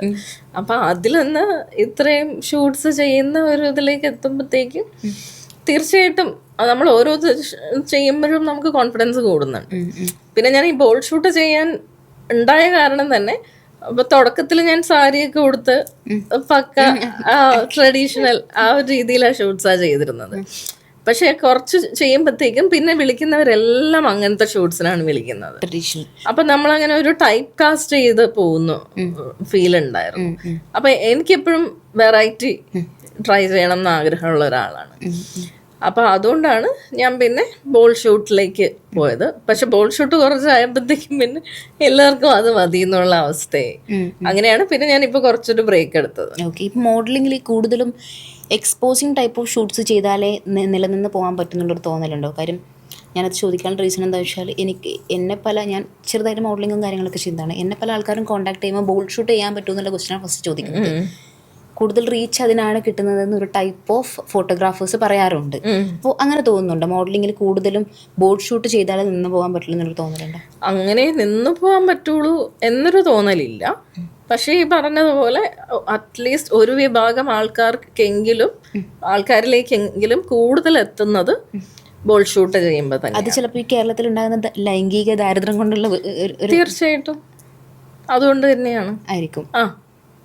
അല്ലാതെ ഇപ്പം ഒരു സാരിയിലോ ഫുൾ സ്ലീവ് ഡ്രസ്സിലോ ഒരു ഫോട്ടോഷൂട്ട് എടുത്താൽ അത് വൈറലാവുന്നില്ല എന്ന് പറയാൻ പറ്റില്ല. കുറവാണ്. കൂടുതലും കമ്പാരിറ്റീവ്ലി എക്സ്പോസിംഗ് ആണ് കൂടുതലും ക്ലിക്ക് ആയിക്കൊണ്ടിരിക്കുന്നത്. അപ്പൊ ഈ ഒരു സൊസൈറ്റിയിലെ ലൈംഗിക ദാരിദ്ര്യത്തെ കുറിച്ച് എന്താണ് പറയാനുള്ളത് കേരളത്തില്? ലൈംഗിക ദാരിദ്ര്യത്തെ പറ്റി പറയാനാണെങ്കിൽ നമ്മൾ വളരെ കപട സദാചാരവാദികളാണ്. അപ്പൊ അത് നമ്മൾ ആദ്യം അക്സെപ്റ്റ് ചെയ്യാം. ഇപ്പൊ പുറമേ ഒന്ന് ചെയ്തിട്ട് ഇപ്പൊ ആരോ കഴിഞ്ഞ ദിവസം പറഞ്ഞ പോലെ നമ്മള് സ്ത്രീകളെ പകല് പൂജിക്കും രാത്രി ആകുമ്പോ റേപ്പ് ചെയ്യും എന്ന് പറഞ്ഞ പോലെ ആ ഒരു കൺസെപ്റ്റാണ് മാറേണ്ടത്. നമ്മള് മനുഷ്യരായിട്ട് കാണാൻ പഠിക്കുക. പിന്നെ നമ്മുടെ എന്ത് നീഡാണെങ്കിലും നമ്മൾ സെക്ഷൽ നീഡ് എന്ന് പറയുന്നത് ഒരു മനുഷ്യന്റെ ബേസിക് നീഡാണ്. അപ്പൊ അതിന് ഇത്രയും മോശപ്പെട്ട കാര്യമായിട്ട് ചിത്രീകരിച്ച് ഒളിച്ച് ചെയ്യേണ്ട കാര്യം എന്താണ്? അതെ, ഇത് ഈവൺ ഒരു പെൺകുട്ടിയുടെ ഡ്രസ്സിങ് കുറച്ച് വൾഗറാണെങ്കിൽ അത് ഭയങ്കരമായി സെക്ഷലൈസ് ചെയ്യുന്ന ഒരു സൊസൈറ്റിയാണ് ഇപ്പോൾ ഉള്ളത്. അതിന് എക്സാമ്പിളാണ് ഇപ്പോൾ റീസെന്റ് ആയിട്ട് നടന്നുകൊണ്ടിരിക്കുന്ന ഒരു ഇഷ്യൂ പോലും. അതെ, അപ്പം അങ്ങനെയുള്ള ഒരു സംഭവം ഉറപ്പായിട്ടും ഈ ഒരു ലൈംഗിക ദാരിദ്ര്യം കൊണ്ട് തന്നെയാണ് ഈ ഒരു പ്രശ്നങ്ങൾ വന്നുകൊണ്ടിരിക്കുന്നത്. ഇപ്പോൾ ഫേസ്ബുക്കിലാണെങ്കിൽ ഒരു കാലത്ത് ഒരു ഫോട്ടോ പോസ്റ്റ് ചെയ്ത് കഴിഞ്ഞാൽ അതിൽ കമന്റ്സ് വരുന്നത് പ്രായമുള്ള ആൾക്കാരത് മാത്രമായി ഉണ്ടായിരുന്ന ഒരു ടൈം ഉണ്ടായിരുന്നു.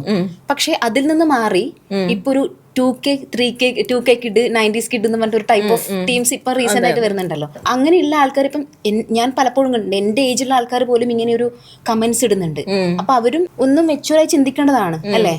പക്ഷെ അതിൽ നിന്നും ഒരു ചേഞ്ച് ഇപ്പം റീസെന്റ് ആയിട്ട് വളർന്നു വരുന്ന ഒരു സൊസൈറ്റിക്ക് ഉണ്ടാവുന്നില്ല. അതിന് എന്തെങ്കിലും ഒരു തോന്നലുണ്ടായിരുന്നു? നമ്മള് പൊതുവെ എല്ലാ കാര്യത്തിലും നമ്മൾ റിഗ്രസീവായിട്ട് പോയിക്കൊണ്ടിരിക്കുന്ന ഒരു സൊസൈറ്റിയാണ്. അങ്ങനെയാണ് എനിക്ക് തോന്നിയിട്ടുള്ളത്. അതിപ്പോ ഇതിന്റെ കാര്യത്തിലാണെങ്കിലും ലൈക്ക് സെക്സ് എഡ്യൂക്കേഷനെ എതിർക്കുന്ന അങ്ങനെ തരത്തിലുള്ള ഒരു സൊസൈറ്റിയിലാണ് നമ്മൾ ജീവിക്കുന്നത്. സെക്സ് എഡ്യൂക്കേഷൻ കൊടുത്താൽ പിള്ളേരെ വഴിതെറ്റിപ്പോവും എന്ന മിഥ്യാധാരണയുള്ള അതെന്തുകൊണ്ടാന്ന് വെച്ചാൽ നമ്മൾ 10ാം ക്ലാസ്സിൽ പഠിക്കുന്ന സമയത്ത് തന്നെ നമുക്കൊരു ബയോളജിയിൽ ഒരു പേജ് വരെ ഉണ്ടായിരുന്നു. ആ ഒരു സ്റ്റേജ് എത്തുന്ന സമയത്ത് ടീച്ചേഴ്സ് ആ പേജ് മറിച്ചിട്ട് നിങ്ങൾ സ്വന്തമായിട്ട് പഠിച്ചോ എന്ന് പറയുന്നൊരു സമയം ഉണ്ടായിരുന്നു. അതിൽ നിന്നും ഇനിയിപ്പം ചേച്ചിക്ക് കൊടുക്കാൻ പറ്റുന്ന ഒരു സജഷൻ ഉണ്ടാവില്ലേ ഈ ഒരു ലൈംഗിക ദാരിദ്ര്യത്തെ കുറിച്ചും? അതുപോലെ ചില കാര്യങ്ങൾ കാണുമ്പോൾ നമുക്ക് തോന്നുന്ന പല ഫ്രസ്ട്രേഷൻസും മാറ്റണം എന്നുള്ളൊരു തോന്നൽ, അങ്ങനെ എന്തെങ്കിലും ഒരു റീസൺ ഉണ്ടോ സ്പെസിഫിക് അങ്ങനെ പറയാൻ തോന്നുന്നുണ്ടോ? അങ്ങനെ എന്തെങ്കിലും? അല്ല, ഞാൻ ഓർമ്മ വന്ന ഒരു ഇൻസിഡന്റ് പറയാം. എൻ്റെ മോള് എനിക്ക് തോന്നുന്നു 3rd സ്റ്റാൻഡേർഡിലോ 4th സ്റ്റാൻഡേർഡിലോ പഠിക്കുമ്പോഴത്തേക്കും അവളുടെ ക്ലാസ്സിലെ പേരൻസ് ആയിട്ട് ഒരു വാട്സാപ്പ് ഗ്രൂപ്പ് ഉണ്ട്. അപ്പൊ അതിൽ ഞാൻ ഇങ്ങനെ ഒരു സജഷൻ ഇട്ടു, നമുക്ക് ടീച്ചേഴ്സിനെ കണ്ടിട്ട് പ്രിൻസിപ്പലിനെ കണ്ടിട്ട് കുട്ടികൾക്ക് ഏജ് അപ്രോപ്രിയേറ്റ് ആയിട്ടുള്ള സെക്സ് എഡ്യൂക്കേഷൻ കൊടുക്കണം, അതും കൂടെ ഇതിൻ്റെ കൂടെ കൊടുക്കണം എന്നുള്ളത് നമുക്കൊന്ന് പോയി സംസാരിക്കാം എന്നുള്ളത് ഞാൻ ഗ്രൂപ്പിലിടുകയാണ്. ഗ്രൂപ്പിലിട്ടപ്പോഴത്തേക്കും തലങ്ങും വിലങ്ങും അറ്റാക്കാണ്.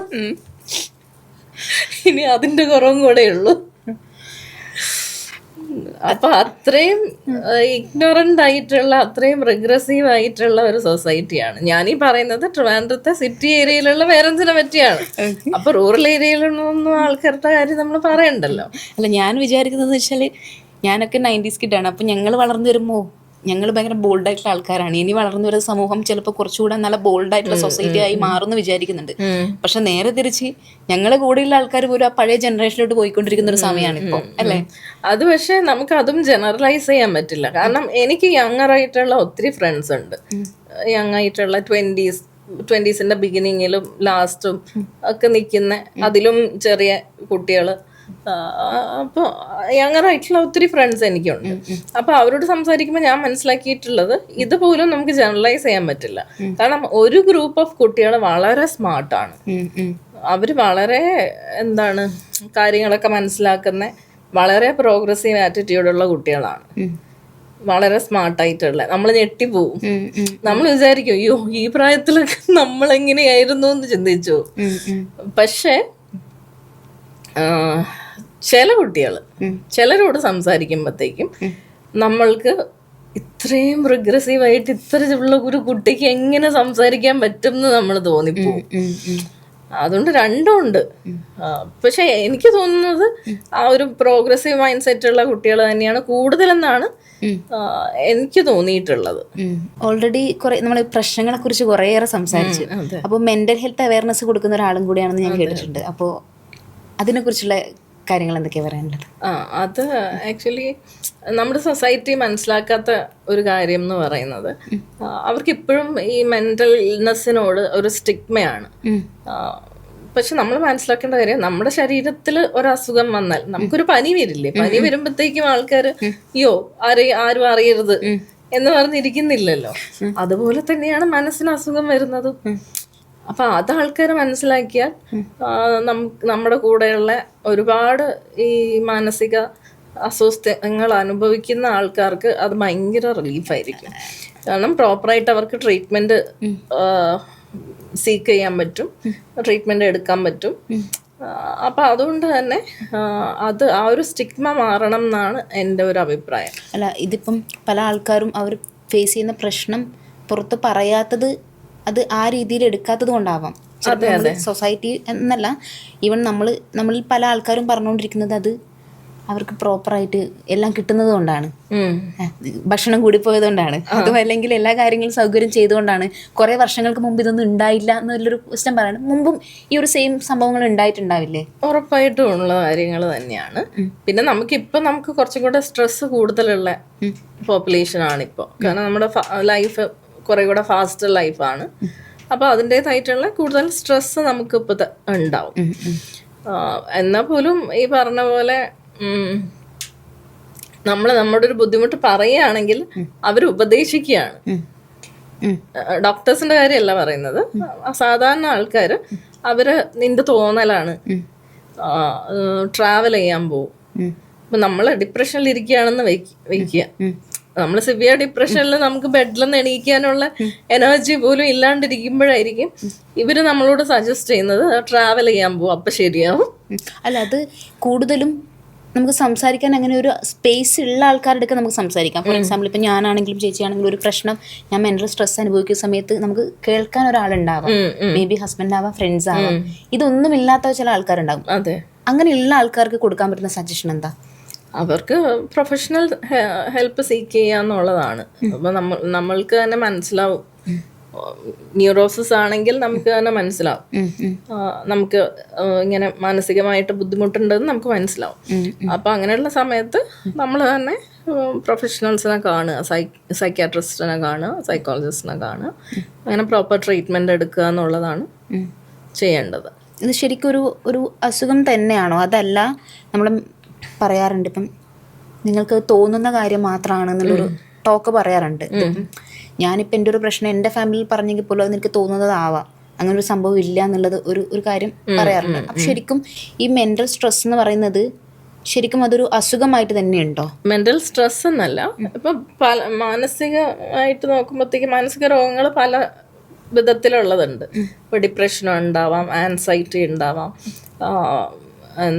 സ്കിസോഫ്രീനിയ, അങ്ങനെ പലതരത്തിലുള്ള അസുഖങ്ങളുണ്ട്. അപ്പൊ അതില് അങ്ങനെയുള്ള അസുഖങ്ങളെല്ലാം നമ്മൾ ക്ലിനിക്കലി ഡയഗ്നോസ് ചെയ്യുന്ന അസുഖങ്ങൾ എന്ന് പറയുന്നത് അത് നമ്മുടെ ബ്രെയിനിലെ ന്യൂറോ ട്രാൻസ്മിറ്റേഴ്സ് എന്ന് പറയില്ലേ, ഈ ന്യൂറോ ട്രാൻസ്മിറ്റേഴ്സിന്റെ ഡെഫിഷ്യൻസി, അതിന്റെ കുറവ് കൊണ്ടുണ്ടാവുന്ന അസുഖങ്ങളാണ്. അപ്പൊ നമ്മൾക്ക് അത് മാറണമെങ്കിൽ നമ്മൾ ഈ ന്യൂറോ ട്രാൻസ്മിറ്റേഴ്സ് പുറത്തുനിന്ന് കൊടുത്താലേ നമുക്കത് കറക്റ്റ് ആവും. അല്ലാതൊരു ഈവൻ എനിക്കിങ്ങനെ ഒരു പ്രശ്നമുണ്ടെങ്കിൽ ഞാനത് എൻ്റെ ഒരു ഫ്രണ്ടിനോട് സംസാരിക്കുന്നതിനേക്കാളും കൂടുതൽ ബെനിഫിറ്റ് നമുക്ക് പോയിട്ടൊരു ട്രീറ്റ്മെൻറ്റ് എടുക്കുന്നതാണോ? തീർച്ചയായും. ഇപ്പോൾ ചെറിയ വളരെ മൈൽഡായിട്ടുള്ള ഡിപ്രഷനൊക്കെ ആണെങ്കിൽ നമ്മൾ സംസാരിക്കുകയും വെൻഡ് ഓഫ് ചെയ്യുകയും ഒക്കെ ചെയ്യുമ്പോഴത്തേക്കും നമുക്ക് കുറച്ചൊരു റിലീഫ് കിട്ടും. പിന്നെ മൈൽഡ് ഡിപ്രഷൻ്റെ സ്റ്റേജിൽ നമുക്ക് നോർമൽ ആക്ടിവിറ്റീസ് ഒക്കെ ചെയ്തു പോകാൻ പറ്റും. അപ്പോൾ അതിൻ്റെ കൂടെ ഈ വർക്കൗട്ട് പോലുള്ള കാര്യങ്ങളൊക്കെ ചെയ്യുമ്പോൾ എൻഡോർഫിൻസ് റിലീസ് ചെയ്യുകയും അങ്ങനെ നമ്മൾ കുറച്ച് ബെറ്റർ ആവുകയും ചെയ്യും. പക്ഷെ സിവിയർ ഡിപ്രഷൻ ആയി കഴിയുമ്പോഴത്തേനും നമുക്ക് പിന്നെ ഒന്നിനും എനർജി ഇല്ലാത്ത ഒരവസ്ഥയിലേക്ക് നമ്മൾ പോകും. ഇപ്പം ഈ സിവിയർ ഡിപ്രഷൻ എങ്ങനെ നമുക്ക് മനസ്സിലാകുന്നത് എങ്ങനെയാണ്? നമ്മൾക്ക് ഈ പറഞ്ഞ പോലെ എപ്പോഴും ബെഡിൽ കിടക്കാൻ തോന്നുക, ഒന്നും ചെയ്യാൻ വയ്യ, ഒന്നുകിൽ ഭയങ്കര ഉറക്കമായിരിക്കും, അല്ലെങ്കിൽ ഉറക്കം ഒട്ടും ഉണ്ടാവില്ല. വിശപ്പ് ഒന്നുകിൽ വളരെ കൂടുതലായിരിക്കും, അല്ലെങ്കിൽ ഒട്ടും ഉണ്ടാവില്ല. അപ്പം അങ്ങനെ കുറേ, പിന്നെ അവർക്ക് ഫീലിംഗ് ഓഫ് ഒരു ഹോപ്പില്ല, ജീവിതത്തിൽ ഇനി ഒരു ഹോപ്പും ഇല്ല എന്നൊരു തോന്നൽ, ഞാൻ വർത്തിയല്ല എന്നൊരു തോന്നൽ, എനിക്ക് എന്നെ കൊണ്ടൊരു ഉപയോഗവും ഇല്ല, അങ്ങനെ ഇങ്ങനെയുള്ള കുറേ നെഗറ്റീവ് തോട്ട്സ് വരും. ചിലർക്ക് ഈവൻ സൂയിസൈഡൽ തോട്ട്സും സൂയിസൈഡൽ ഇമ്പൾസസും ഒക്കെ വരും. അപ്പോൾ ആ ഒരു സ്റ്റേജിലാണ് നമ്മൾ അതിൻ്റെ സിവിയറിറ്റി കൂടുന്നു എന്ന് നമുക്ക് മനസ്സിലാക്കാൻ പറ്റുന്നത്. അപ്പോൾ അങ്ങനെ ഫേസ് ചെയ്യുന്ന ആൾക്കാരുണ്ടെങ്കിൽ പെട്ടെന്നൊരു ട്രീറ്റ്മെൻറ്റ് എന്നുള്ള രീതിയിലോട്ട് മൂവ് ചെയ്യണം. അപ്പോൾ നമുക്ക് ഇത്രയും നല്ലൊരു ഹെൽത്തി ആയിട്ടുള്ള ഒരു കോൺവെർസേഷൻ തന്നെ പറയാം. കോൺവെർസേഷൻ നടന്നു. അപ്പോൾ ഞാൻ ഭയങ്കര ഹാപ്പിയാണ്. ബിക്കോസ് കുറേയേറെ എൻ്റെ മനസ്സിലുള്ള പല കാര്യങ്ങളുമാണ് ഞാൻ ഒട്ടും പ്രിപ്പയർ അല്ല, പക്ഷേ എൻ്റെ മനസ്സിലുള്ള കാര്യങ്ങളാണ് ഞാൻ സംസാരിച്ചുകൊണ്ടിരുന്നത്. അപ്പോൾ എങ്ങനെ ഹാപ്പി ആയിരുന്നില്ലേ ഈ ഒരു സെക്ഷൻ? ആക്ച്വലി ഞാനും ഒട്ടും പ്രിപ്പയർ ചെയ്യാതെ വന്നതാണ്. എനിക്കാണെങ്കിൽ ഇവിടെ എന്തായിരിക്കും ചോദിക്കുക എന്നുള്ള പോലും ഒരു ഐഡിയ ഇല്ലായിരുന്നു. പക്ഷെ നമ്മളിപ്പോൾ 2 ഫ്രണ്ട്സ് ഇരുന്ന് സംസാരിക്കുന്ന പോലെ അങ്ങ് സംസാരിച്ചു എന്നുള്ളതേ ഉള്ളൂ. ഒരു ഇൻ്റർവ്യൂ ആയിട്ടൊന്നും ഫീൽ ചെയ്തില്ല. ഓക്കെ, അപ്പോൾ നമുക്ക് കുറേയേറെ ഇൻഫർമേഷൻസ് കിട്ടി. ഇപ്പം ന്യൂ കമേഴ്സിന് ഈ മോഡലിങ്ങിലോട്ട് വരണമെങ്കിലും അതുപോലെ നമ്മുടെ ഹെൽത്ത് റിലേറ്റഡ് ആയിട്ടും അങ്ങനെ കുറേയേറെ സജഷൻസും കുറേയേറെ ഇൻഫർമേഷൻ കിട്ടിയിട്ടുണ്ട്. അപ്പോൾ ഇത്രയും നല്ലൊരു ഇൻഫർമേഷൻ ഞങ്ങൾക്ക് വേണ്ടി ഷെയർ ചെയ്തതിൽ വളരെയേറെ താങ്ക് യു സോ മച്ച്. എന്നെ ഇങ്ങോട്ട് വിളിച്ചതിനും ഇങ്ങനെ ഒരു നല്ലൊരു സ്പേസ് കമ്മ്യൂണിക്കേറ്റ് ചെയ്യാൻ തന്നതിനും thank you very much. Thank you. Bye. ശരി.